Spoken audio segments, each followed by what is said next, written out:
The Culling Game isn't a tournament, it's a behavioral prison, and Kenjaku's real power isn't cursed energy, it's psychology. Because the scariest part isn't that you can die, it's that the game makes you feel like you chose to play, while it quietly removes every option except obedience. Stay to the end because I'll give you 3 anti-manipulation rules you can use in real life today. And if you want shonen that upgrades your mindset, not just your watch list, subscribe right now. We do shonen psychology you can actually use. Quick setup, the Culling Game is split into colonies, and players are forced into participation through timed conditions. Key mechanics include, you have a limited window to enter a colony and declare participation. Your points must change within a set number of days, or you're punished. Points are earned through killing, and with 100 points, you can propose a new rule. Now, most explanations stop there. But the real rules are what those mechanics do to the human mind. Let's hit the psychological rules everyone missed. Psychological rule number 1, consent under threat isn't consent, it's compliance. The game pressures you into choosing participation on a timer. That's not freedom, that's coercion with polite wording. And your brain does something embarrassing when coerced. It protects your ego by saying, well, I decided. That tiny sentence is the trap. Because once you believe you chose it, you'll defend it, even if it's destroying you.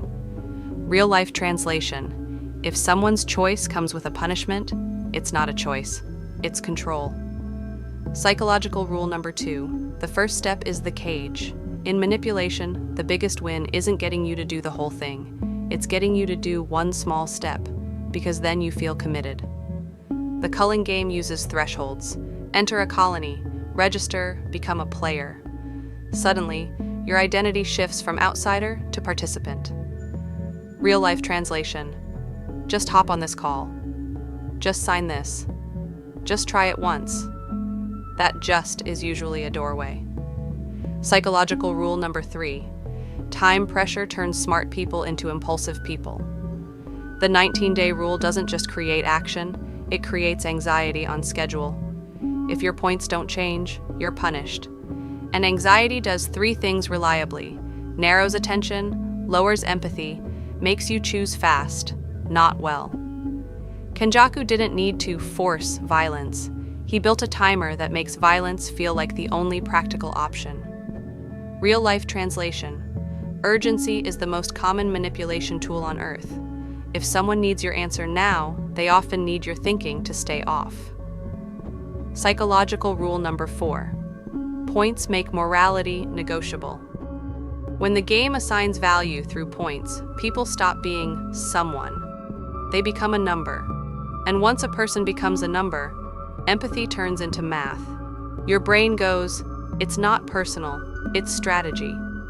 That's how systems create cruelty without needing evil individuals. They just make cruelty efficient. Psychological rule number 5. A tiny taste of control makes prisoners police themselves. Earn 100 points, propose a new rule. Sounds like hope, right? But psychologically it's genius. It gives you agency inside a cage, so you stop trying to break the cage. Instead of thinking, this whole system is insane, you start thinking, how do I optimize it? Real-life translation. A rigged system doesn't need to crush you. It just needs to convince you that if you grind hard enough, it becomes fair. Rule number 6. Colonies create tribal brains.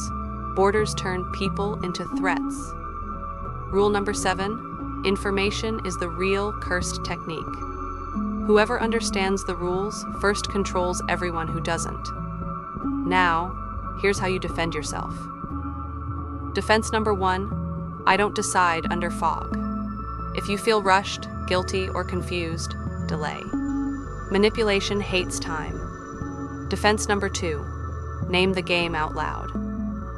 This feels like urgency pressure. This feels like an ultimatum. Labeling breaks the spell. Defense number 3. Write your higher rule. One sentence you won't violate, even under pressure. I don't trade dignity for approval. I don't enter games that punish boundaries. Because if you don't live by your rules, someone else will happily loan you theirs. If this made the Culling Game click in your brain, subscribe. This channel isn't anime analysis, it's shonen psychology you can use in real life.